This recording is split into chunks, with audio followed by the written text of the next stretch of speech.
할렐루야. 오늘 에스라 시리즈 마지막 제 주일입니다. 기도하여 죄를 자복할 때에, 이런 제목의 말씀으로 준비한 말씀 함께 나눌 때에 은혜와 도전과 결단의 시간 될 줄 믿습니다. 눈꽃 뜰 새 없이 바삐 살다 보면 나도 모르게 의도치 않게 죄를 지을 때가 있습니다. 해서는 안 될 일인 줄 알면서도, 가서는 안 될 곳인 줄 알면서도, 만나서는 안 될 사람인 줄 알면서도 눈앞의 상황에 매몰이 되어서 나도 모르게 그냥 해버리는 죄를 지을 때가 있습니다. 반대로 죄인 줄 뻔히 알면서도 의도적으로 죄를 지을 때도 있습니다. 해서는 안 될 생각인 줄 알면서도, 해서는 안 될 말인 줄 알면서도, 또 해서는 안 될 행동인 줄 알면서도 그냥 해버리는 죄를 지을 때가 있습니다. 때로는 해야 될 생각인 줄 알면서도, 해야 될 말인 줄 알면서도, 해야 될 행동인 줄 알면서도 당장이 급하다는 핑계로, 또 굴러 들어온 기회를 놓칠 수 없다라는 핑계로, 또 손해를 감수하는 어리석은 사람이 될 수 없다라는 핑계로, 아무도 보지도 듣지도 않는다라는 핑계로 의도치 않게, 아니 의도적으로 죄를 짓기도 합니다. 하지 말아야 할 것을 하는 것도 죄이지만 해야 할 것을 하지 않는 것도 죄일 것입니다. 한두 사람의 이야기가 아닙니다. 모두가 다 죄에 노출이 된 상태로 오늘은 살고 있다 하겠습니다. 로마서 3장 23절입니다. 모든 사람이 죄를 범하였음에 하나님의 영광에 이르지 못하더니. 사람은 누구나 다 죄에 따른 잘못과 실수를 밥 먹듯이 하면서 오늘은 살고 있기도 합니다. 거듭난 사람이 되었을지라도 우리 안에 죄된 본성이 여전히 남아있기 때문입니다. 하지만 정말 큰 문제는 죄에 따른 잘못과 실수를 범했음을 알면서도 고치지 않는 데 있다 하겠습니다. 자신의 죄를 알면서도 애써 모른 체하고 고치지 않는다면 그 죄는 계속 누적이 되어서 눈송이처럼 계속 불어나게 될 것입니다. 죄를 뉘우치지 않으면 한 번 지은 죄가 또 다른 죄, 더 많은 죄를 짓게 할 것입니다. 러시아의 문호 톨스토이 작품 중에 이런 글이 있습니다. 어느 목사님에게 두 여인이 찾아왔다. 한 여인은 자기는 큰 죄를 지은 죄인이다라며 하염없이 눈물을 흘렸고, 또 한 여인은 자기는 일생 가운데 큰 죄는 짓지 않았지만 자질구레한 잘못은 많이 했다라고 했다. 목사님은 큰 죄를 지었다라는 여인에게 당신이 들 수 있는 가장 큰 돌덩이를 가져오시오라고 말을 했다.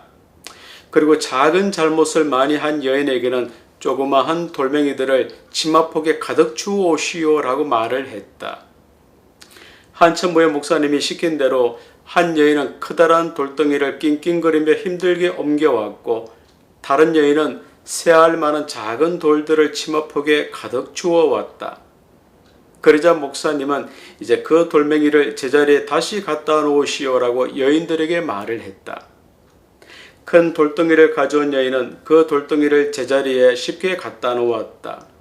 어디서 가져왔는지 그 위치를 정확히 알고 있었기 때문이었다. 그러나 새알만한 잔돌을 치마폭에 가득히 주워온 여인은 어디서 가져왔는지 몰라 쩔쩔매고 있었다. 그때 목사님은 일생 동안 별로 큰 죄를 짓지 않고 자질구레한 잘못만 저질렀다라는 여자에게 말을 했다.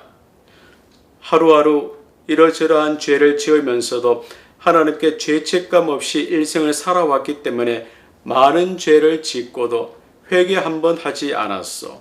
그러나 이 여인은 큰 죄를 짓고 이렇게 통회하고 자복하고 있으니 하나님의 용서하시는 은총이 이 여인과 함께 하게 될 것이요. 요한계시록 2장 5절입니다. 그러므로 어디서 떨어졌는지 생각하고 회개하여 처음 행위를 가지라. 우리 그리스도인들은 하나님의 백성답게 거룩하게 살겠다라고 마음을 고쳐 먹습니다. 하지만 그게 뜻대로 잘 되지 않습니다.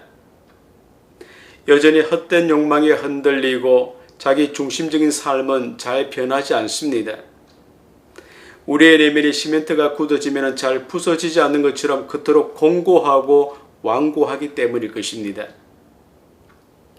그렇다고 해서 죄를 통회하고 자복하지 않으면 결코 희망찬 새날을 우리 남은 인생 가운데 맞이할 수 없게 될 것입니다. 바사의 코레스 왕이 유다 백성들로 하여금 예루살렘으로 돌아가 무너진 성전을 재건할 것을 칙령으로 선포하였습니다. 마침내 유다 백성들은 70년의 바벨론의 포로 생활에서 부푼 꿈을 안고 예루살렘으로 돌아오게 되었습니다. 스룹바벨은 무너진 성전을 재건하였습니다. 에스라는 하나님의 율법을 가르치고자 그 왕의 전폭적인 지원하에 열심히 준비를 하고 있었습니다. 모든 것이 다 꿈만 같은 날들이었습니다. 막힘이 없었습니다. 거침이 없었습니다. 모든 상황이 다 일사천리로 풀리기만 했던 것입니다. 하지만 에스라가 고국으로 돌아와 처음 마주한 현실은 충격 그 자체였습니다. 많은 백성들, 그중에 특히 방백과 고관과 또 지도자들이 엄격히 금지된 이방 여인들과 결혼을 하여 가정을 이루고 있었기 때문이었습니다. 꿈에 그리던 예루살렘으로 돌아왔고 성전까지 재건을 한 상황이었지만 백성들의 상황은 전혀 별반 차이가 없었던 것입니다. 이런 상황에서 에스라가 죄를 범한 백성들을 대표하여 하나님께 통회하고 자복하는 장면을 본문이 기록하고 있습니다. 1절 말씀입니다. 에스라가 하나님의 성전 앞에 엎드려 울며 기도하여 죄를 자복할 때에 많은 백성이 크게 통곡하며 이스라엘 중에서 백성의 남녀와 어린 나이의 큰 무리가 그 앞에 모인지라. 여기 엎드려는 극도의 슬픔 때문에 스스로 자신의 몸을 던지듯이 납작하게 엎드리는 행동을 가리킵니다. 울면은 어떤 비극적 사실로 인해 통곡 혹은 애곡하는 것을 가리키는 말이지요. 따라서 엎드려 울면은 극도의 슬픈 감정을 표현한 것입니다. 그런데 에스라는 자신과는 전혀 상관이 없는 죄악임에도 불구하고 백성들의 죄악을 위해서 하나님께 나와 죄를 통회하고 자복했습니다. 에스라 9장 3절과 5절은 백성들의 죄악에 반응하는 에스라의 자세를 구체적으로 알려주고 있습니다. 3절입니다. 내가 이 일을 듣고 속옷과 겉옷을 찢고 머리털과 수염을 뜯으며 기가 막혀 앉으니. 9장 5절입니다. 저녁 제사를 드릴 때에 내가 근심 중에 일어나서 속옷과 겉옷을 찢은 채 무릎을 꿇고 나의 하나님 여호와를 향하여 손을 들고. 거룩함을 다 내팽개치고 향락을 쫓은 백성들을 향한 에스라의 참담한 반응입니다. 또한 에스라는 죄악이 발끝에서 정수리까지 차서 넘치고 그 죄악으로 말미암은 허물이 너무도 커서 하늘에까지 미친다, 이렇게 겸손히 고백했던 사람이었습니다. 이게 다가 아니었습니다. 그는 내가 부끄럽고 낯이 뜨거워서 감히 나의 하나님을 향하여 얼굴을 들지 못하오니 라고 고백할 정도였습니다. 그만큼 향락을 쫓은 백성들의 죄를 심각하게 여겼던 사람이 바로 하나님의 사람 에스라였습니다. 죄를 하마르티아라고 하는데 관역을 빗나간다, 그런 뜻을 품고 있습니다. 그러므로 성경에서 말하는 죄인이란 인생의 관역, 인생의 중심이 되신 하나님을 떠나 하나님 없이 살아가는 모든 것이 다 죄다라는 사실입니다. 삶을 주관하시는 하나님을 떠나 내가 내 삶을 주관하는 하나님이 되어서 내 방식대로, 내 마음대로, 내 마음껏 살아가는 모든 것이 다 죄다라는 사실을 성경에서 분명히 알려주고 있습니다. 세상의 풍속을 따라, 내 정욕을 따라 땅의 것에 소망을 두고 살아가는 모든 것들이 다 죄다라는 사실을 성경이 분명히 알려주고 있습니다. 유다 백성들처럼 이방 여인을 취하여 아내로, 며느리로 삼는 그 우상 숭배가 따로 없습니다. 하나님의 자리에 하나님 대신 나를 앉히고 내 정욕을 따라 사는 것이 유다 백성들처럼 이방 여인을 취하는 우상 숭배이자 심각한 죄입니다. 삼손은 맨손으로 사자의 입을 찢어버렸고 나귀 투뼈로 1000명을 죽인 아주 강력한 막강한 힘을 가진 장수였고 블레셋에서 이스라엘 백성들을 구해내기도 했던 장수였습니다. 그런데 그랬던 삼손이 이방 여인 때문에 많은 죄를 범하기도 했습니다. 계속 반복되는 죄를 짓기도 했었습니다.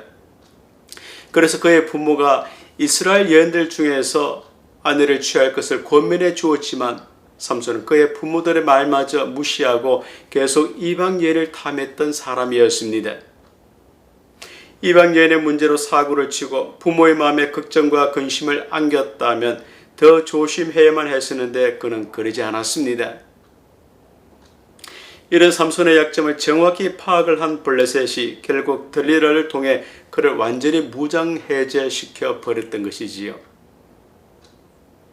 성도 여러분, 하나님과 나 사이를 갈라놓는 죄가 있다면 그 즉시 죄를 통회하고 자복하는 에스라가 되어야 합니다. 하나님의 자리에 하나님이 아닌 나를 앉히는 유다 백성들과 삼손과 같은 그런 죄를 짓고 있다면 그 즉시 죄를 통회하고 자복하는 에스라가 되어야 합니다. 왜냐하면 바로 이 말씀 때문일 것입니다. 요한계시록 2장 5절입니다. 그러므로 어디서 떨어진 것을 생각하고 회개하여 처음 행위를 가지라. 만일 그리하지 아니하고 회개치 아니하면 내가 내게 임하여 내 촛대를 그 자리에서 옮기리라. 혹시 이방 여인을 탐하는 죄를 짓고 있습니까? 이방의 것들, 세상의 것들로 내 삶을 채우고자 하는 죄를 짓고 있습니까? 인생의 관행에서 벗어난 하나님 중심 신앙에서 벗어난 그런 죄를 짓고 있습니까?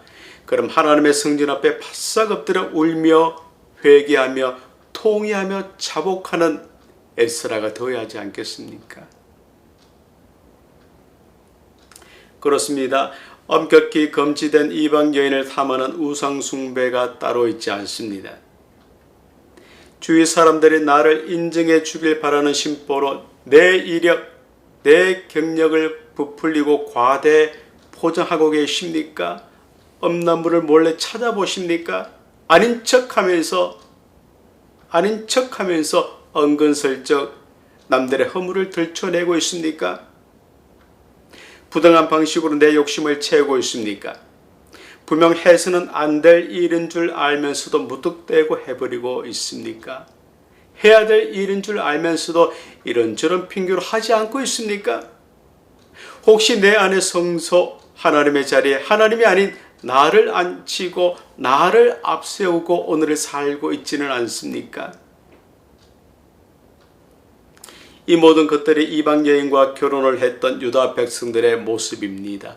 통회하고 자복해야 할 모습일 것입니다.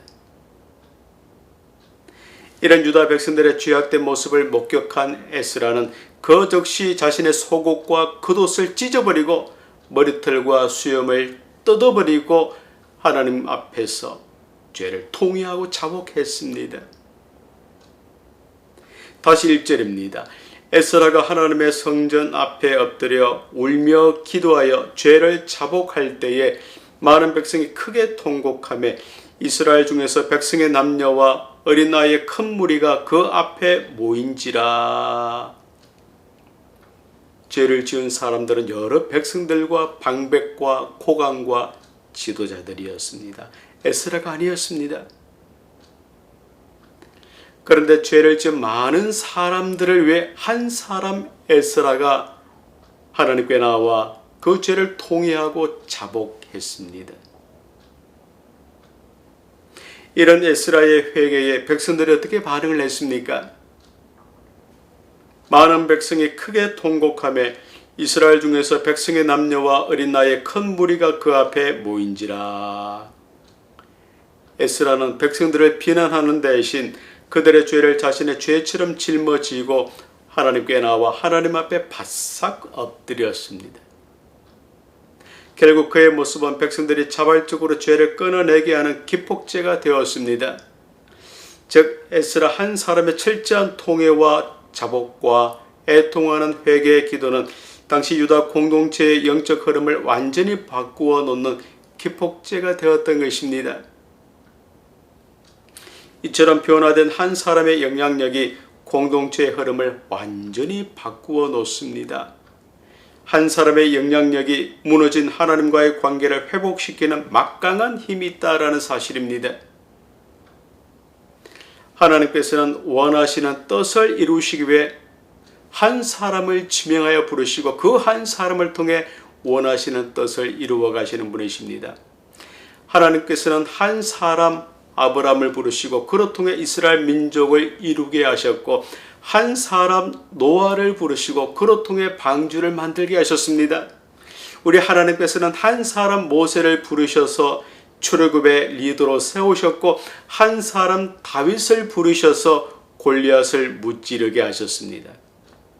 하지만 그 무엇보다도 우리 하나님은 한 분 독생자 예수님을 부르셔서 십자가를 지게 하심으로 말미암아 우리를 죄악 가운데서 구원해 내셨습니다. 오래전 필라델피아 오케스트라가 베토벤의 서곡을 연주할 때였습니다. 그때 트럼펫 연주자가 2층 저 꼭대기 관중석의 맨 뒤에서 솔로를 하도록 되어 있었습니다. 이제 솔로 순서가 되어서 지휘자가 신호를 주었는데 트럼펫은 울리지 않았습니다. 지휘자도 당황을 했고 또 많은 관중들이 웅성웅성거리기 시작했습니다. 결국 그날의 그 연주회는 실패작이 되어야 말았습니다. 이유는 이랬습니다. 수위가 뒷문을 지키고 서 있던 때에 갑자기 트럼펫 연주자가 일어서는 것을 보고 이 수위가 그 사람이 미친 사람으로 오해를 했던 것입니다. 그 연주자에게 막 달려가서 트럼펫을 빼앗고 그 연주자를 바깥으로 쫓아버렸던 것입니다. 물론 연주자는 자신이 연주자임을 밝혔지만 이 수위는 그 사람의 말을 듣지 않았던 것입니다. 한 사람 수위 때문에 그날의 연주는 실패작이 되고야 말았던 것입니다. 한 사람의 역량, 한 사람의 역할, 한 사람의 영향력이 이토록 중요합니다. 에스라 한 사람이 백성들의 죄를 위해 통회하고 자복하자 어떤 일이 벌어졌습니까? 이스라엘 중에서 백성의 남녀와 어린아이의 큰 무리가 그 앞에 모인지라. 즉 백성들이 그들의 죄를 돌이켰다. 그런 뜻의 말씀이지요. 성도 여러분, 나 한 사람의 위치와 영향력이 이토록 중요합니다. 변화된 나 한 사람을 통해 내 가정과 내 일터가 변화됩니다. 변화된 나 한 사람을 통해 내가 속한 교회 공동체의 영적인 흐름이 달라지게 됩니다. 죄를 통회하고 자복하는 에스라와 같은 나 한 사람 때문에 내 주위의 사람들이 나처럼 죄를 통회하고 자복하는 회개 운동이 일어나게 되는 것입니다. 요한일서 1장 9절입니다. 만일 우리가 우리 죄를 자백하면 그는 미쁘시고 의로우사 우리 죄를 사하시며 우리를 모든 불의에서 깨끗하게 하실 것이요. 이제 나 하나쯤이야 라는 생각 대신 나 한 사람이 중요하다라는 발상의 전환으로 나는 물론 내 주위의 영적인 흐름을 바꾸어 놓는 에스라로 살아야 하지 않겠습니까? 2절입니다.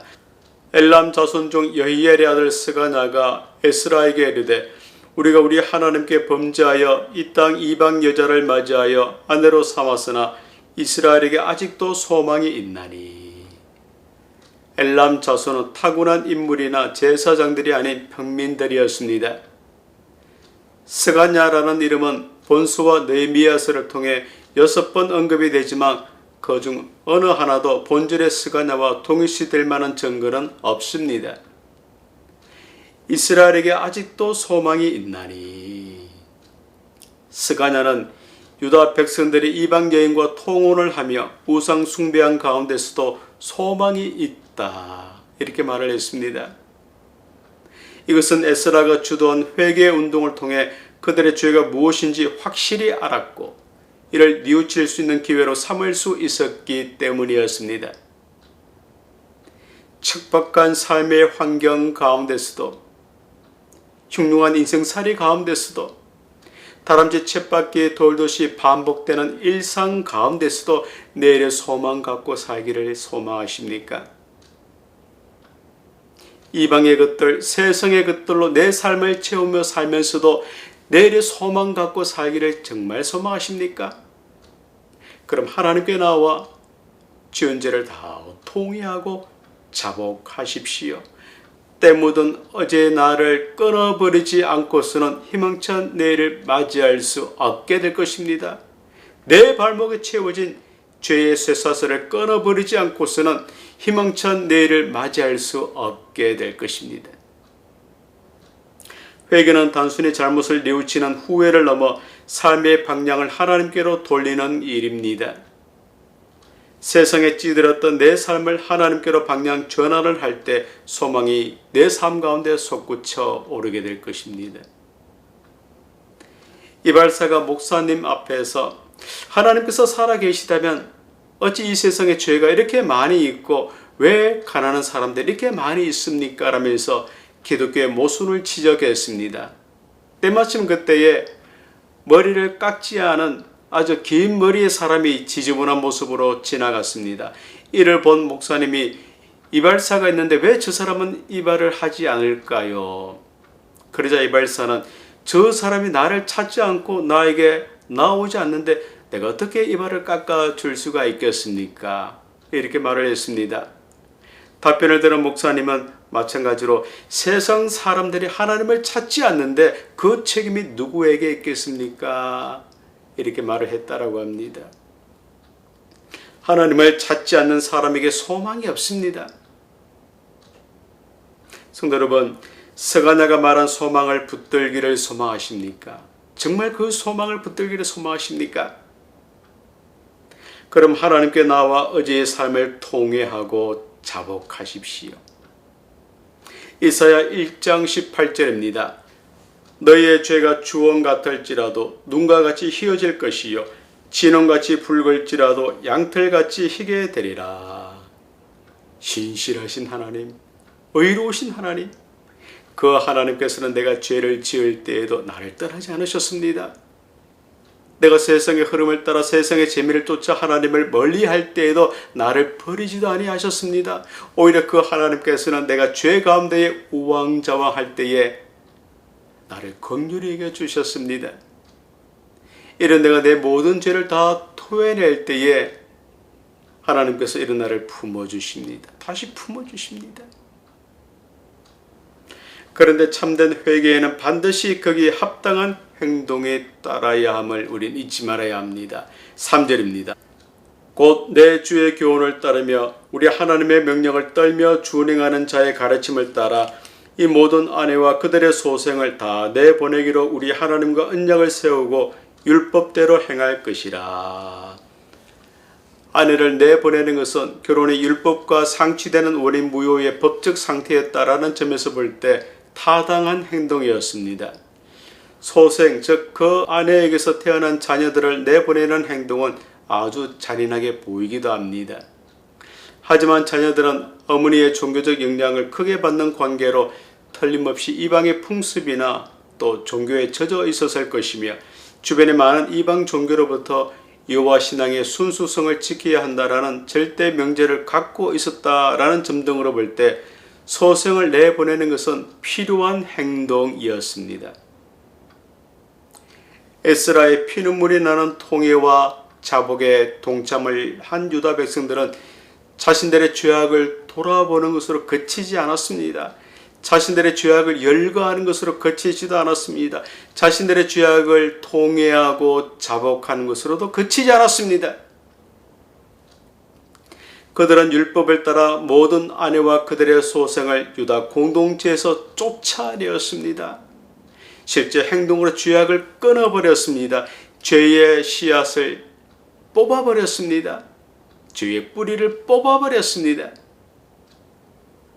성도 여러분, 흉흉한 세상, 암울한 이 세상에서 참된 신앙인으로 구별된 삶을 살기를 소망하십니까? 그럼 기도한 대로 살고 말씀을 들은 대로 살아야 합니다. 통회하고 자복을 한 대로 내 삶 가운데 내가 지은 내 모든 죄를 다 끊어버려야 합니다. 쫓아내야 합니다. 그렇지 않으면 껍데기 신앙, 위선적 신앙에 불과할 것입니다. 5절입니다.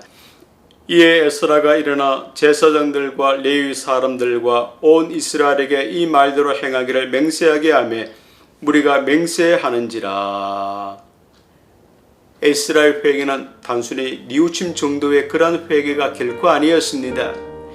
에스라와 유다 백성들의 회개는 이방의 것들을 취하여 우상을 숭배한 죄에서 완전히 돌이키고 하나님의 말씀을 따르고자 하는 실천적 변화였습니다. 이방 땅 니느웨로 가서 말씀을 선포하라 라는 하나님의 말씀에 불순종하여 큰 물고기에 갇혔던 사람이 바로 요나였지요.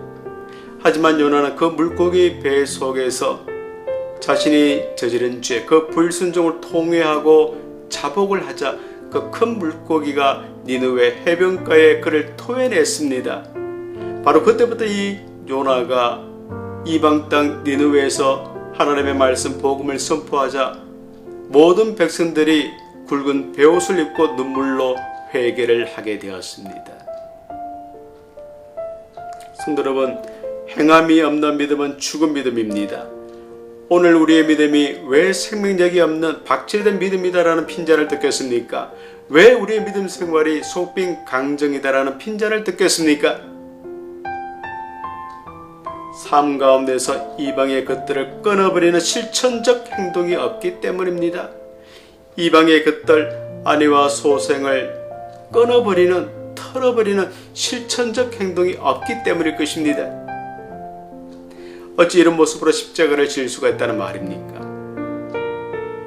변화가 없는 자복, 실천이 없는 자복은 형식적인 반성일 뿐 결코 회개일 수가 없습니다. 훗날 예수님께서 이런 우리를 향해 내가 너를 도무지 알지 못한다라고 하실 것입니다. 죄를 끊어버리고 쫓아버리는 그러한 행동으로 하나님과의 관계를 회복해야 하지 않겠습니까? 말씀을 정리합니다. 회개는 지옥을 향해 치닫던 발걸음이 천국을 향해 방향을 바꾸는 것입니다. 이방의 것, 세상의 것을 탐하며 내 뜻과 내 고집대로 살던 삶이 하나님의 뜻을 따라 사는 삶으로 바뀌는 것입니다. 참된 회개는 반드시 삶의 변화를 유발하는 행동이 따르게끔 되어 있습니다. 성도 여러분, 예수님의 공중 재림이 임박한 시대적 상황입니다. 그럼 내 삶 가운데 스며든 모든 죄악들을 걸러내야 하지 않겠습니까? 쫓아내야 하지 않겠습니까? 끊어버려야 하지 않겠습니까?